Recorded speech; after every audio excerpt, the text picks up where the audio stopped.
প্রিয় সংবাদকর্মী ভাই ও বোনেরা, আসসালামু আলাইকুম। আমরা আজকে মূলত একটা বিষয় নিয়ে কথা বলতে এসেছিলাম। বিষয়টা ছোট কিন্তু খুব গুরুত্বপূর্ণ। সেটা হলো যে আরপিওতে না থাকা সত্ত্বেও মনোনয়নপত্র যেটা জমা দিতে হয়, সেই মনোনয়নপত্রটা তার প্রত্যেকটা কলাম এটা পূরণ করতে হয়। সেখানে একটা জায়গায় বলা আছে যে সন্তানেরও আয়করের হিসাব দিতে হবে, কিন্তু আরপিওতে বলা আছে এবং আমরা সবাই জানি যে প্রার্থীর উপর নির্ভরশীল যারা, তাদের তার উপার্জন বা আয় ইত্যাদির হিসাবটা দিতে হয়। কিন্তু এবার সেটার সাথে সন্তান বলে একটা কলাম করা হয়েছে, যেটা নিয়ে সব জায়গায় একটা প্রশ্নের উদ্রেক হয়েছে যে এটা মানেটা কি। কারণ অনেকের সন্তানরা নিজেরাই উপার্জনক্ষম এবং তারা নির্ভরশীল নন। অনেকেই দেশের বাইরে থাকেন, অনেকেই আলাদা ট্যাক্স পেয়ার, নিজেরা আলাদাভাবেই ট্যাক্স পেই তারা আর কি। তো এই বিষয়টা নিয়ে একটা জটিলতা হয়ে গেছে, যার জন্য আমরা নির্বাচন কমিশনকে একটা চিঠি দিয়েছি এবং দিয়ে তাদের সঙ্গে আজকে আমরা কথা বললাম যে এই বিষয়টা যদি খুব দ্রুত স্পষ্ট করা না হয়, যদি এটা থেকে যায় এইভাবে, তাহলে খুব সঙ্গত কারণেই সমস্যার সৃষ্টি হবে। তো প্রধান নির্বাচন কমিশনার মহোদয় এবং তার সঙ্গে যারা ছিলেন, মানে নির্বাচন কমিশনার ছিলেন এবং সিনিয়র সচিব মহোদয় ছিলেন, তারা সবাই একমত আর কি যে আসলে তারা এটা মিন করেন না। তারা মিন করেছেন নির্ভরশীল যারা, তাদের আর কি, যারা সব সন্তানকে মিন করেন নাই। তো আমরা বললাম তাহলে এই যে সন্তান লেখা আছে এর মানেটা কি? ব্যাপারটা কনফিউজিং। সেই জন্য তারা রাজি হয়েছেন যে তারা এটা ব্যাখ্যা দেবেন এবং এটা সবাইকে জানিয়ে দেবেন যে এই সন্তান শব্দটার অর্থ হলো নির্ভরশীল সন্তান। তো সেটা হলে আমরা মনে করি যে সমস্যা দূর হয়ে যায় আর কি। তো এটা আমাদের দলের প্রার্থীদের জন্য না, যত প্রার্থী আছেন, অন্যান্য দলের প্রার্থী যারা আছেন তাদের জন্য এবং ইন্ডিপেন্ডেন্ট প্রার্থী যারা, তাদের জন্য এটা কার্যকর হবে। অর্থাৎ সবার জন্যই আমরা মনে করি এটা উপকার হলো আর কি। এটাই মূলত আজকে আলোচনার বিষয়বস্তু ছিল। আর এমনি কথায় কথা আমরা আলোচনা করেছিলাম সোশ্যাল মিডিয়ায় এআই এর ব্যবহারের মানে সমস্যাটা নিয়ে, যে টেকনোলজি কল্যাণকর এবং উন্নয়নের জন্য বলেন, সমৃদ্ধির জন্য বলেন, সব কিছুতেই টেকনোলজি গুরুত্বপূর্ণ এবং প্রয়োজনও। কিন্তু এর অপব্যবহার এটা সমাজ এবং সভ্যতা বা উন্নয়ন সব কিছুর জন্য ক্ষতির কারণ। কাজেই যদি এআই বা টেকনোলজির অন্যান্য মাধ্যম ব্যবহার করে যদি কেউ অপপ্রচার করে কিংবা যদি কেউ মানহানিকর কিছু করে, তাহলে এই ব্যাপারে নির্বাচন কমিশন যেন শক্ত ভূমিকা নেয়, সেটার জন্য আমরা বলেছি। নির্বাচন কমিশনের একটা অফিস আছে, তারা এটা দেখাশোনা করে এবং বাংলাদেশের বিভিন্ন প্রতিষ্ঠানেরও, সরকারি প্রতিষ্ঠানগুলি, তাদেরও নিজস্ব মেকানিজম আছে।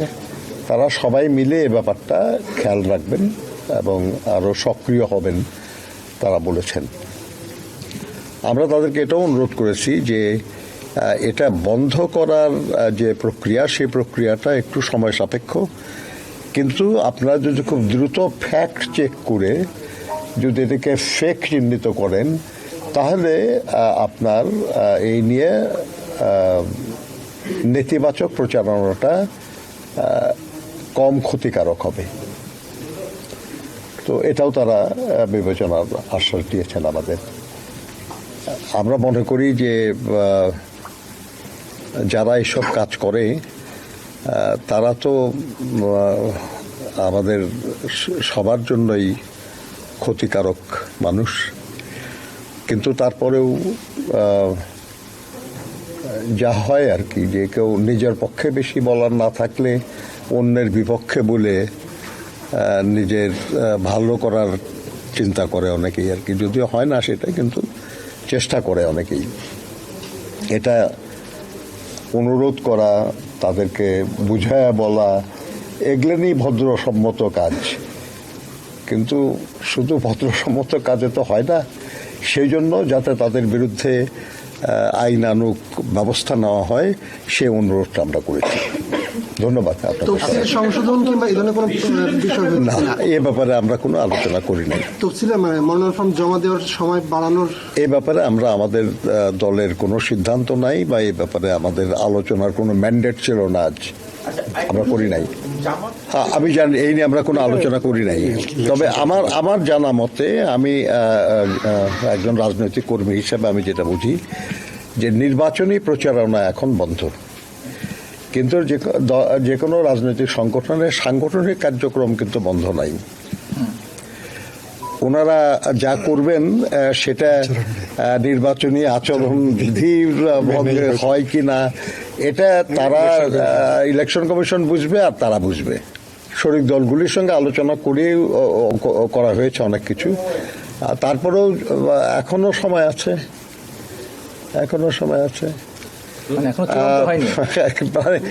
চূড়ান্ত তো ভাই কোনো কিছুই কি চূড়ান্ত? আসলে আমার আপনার জীবন, এই আলোচনা, এই প্রেস ব্রিফিং, এই আপনাদের প্রশ্ন এবং তার জবাব, কোনটা চূড়ান্ত ভাই? বিএনপি একটা গণতান্ত্রিক রাজনৈতিক দল হিসাবে সব রাজনৈতিক দলের স্বাধীন সিদ্ধান্ত গ্রহণের অধিকার স্বীকার করে। যদি কোনো রাজনৈতিক দল তার আদর্শ, ঘোষিত আদর্শ, সেটা অনুযায়ী যদি অন্য কোনো রাজনৈতিক দলের সঙ্গে সম্পর্কিত হতে চায়, সে অধিকার তাদের আছে। অবশ্য আমরা এটাও দেখলাম আর কি, যে তাদের এই সিদ্ধান্ত না, তাদের এই ভাবনার সঙ্গেই দ্বিমত পোষণ করে তাদের অনেক নেতৃবৃন্দ দল ছাড়ার ঘোষণা দিয়েছেন। অর্থাৎ মনে হয় যেন তাদের ঘোষিত আদর্শ বা ঘোষিত ভাবনার সঙ্গে তাদের এই নতুন চিন্তা, এটা বোধহয় যাচ্ছে না আর কি। যাই হোক, এটা তাদের ব্যাপার, এটা আমাদের ব্যাপার না। আমি এ ব্যাপারে আমি আপনাদের কিছু বলতে পারবো না, কারণ এটা দলের রাজনৈতিক সিদ্ধান্ত না। আদর্শ সমস্যা কি আছে, বা এক নম্বর হলো যে আমরা মনে করি যে আমরা সবাই দেশপ্রেমিক রাজনৈতিক দল, আমরা বিশ্বাস করি গণতন্ত্রে, আমরা বিশ্বাস করি দেশের উন্নয়নে। তবে সব ব্যাপারেই যদি একমত হতাম আমরা, তাহলে তো এক দল করতাম, তাহলে তো আলাদা দল থাকতাম না আমরা। আমাদের ত্যাগী নেতারা, ভাই আমি তো দলের, আমিও প্রথম থেকেই আসি দলে, অন্তত আমি নিজেকে ত্যাগী বলেই দাবি করি আর কি, কিন্তু আমি তো নমিনেশনে চাই নাই কখনো। তো এখন ব্যাপার হচ্ছে যে দলের স্বার্থ, দেশের স্বার্থ সবার আগে, ত্যাগী নেতাদের জন্য আরো বেশি আগে। যদি এমন কাউকে মনোনয়ন দিয়ে দলের এবং দেশের স্বার্থ অধিক রক্ষিত হয়, তাহলে সবচেয়ে ত্যাগী নেতারাই সবার আগে সেটাকে স্বাগত জানায়। Thank you.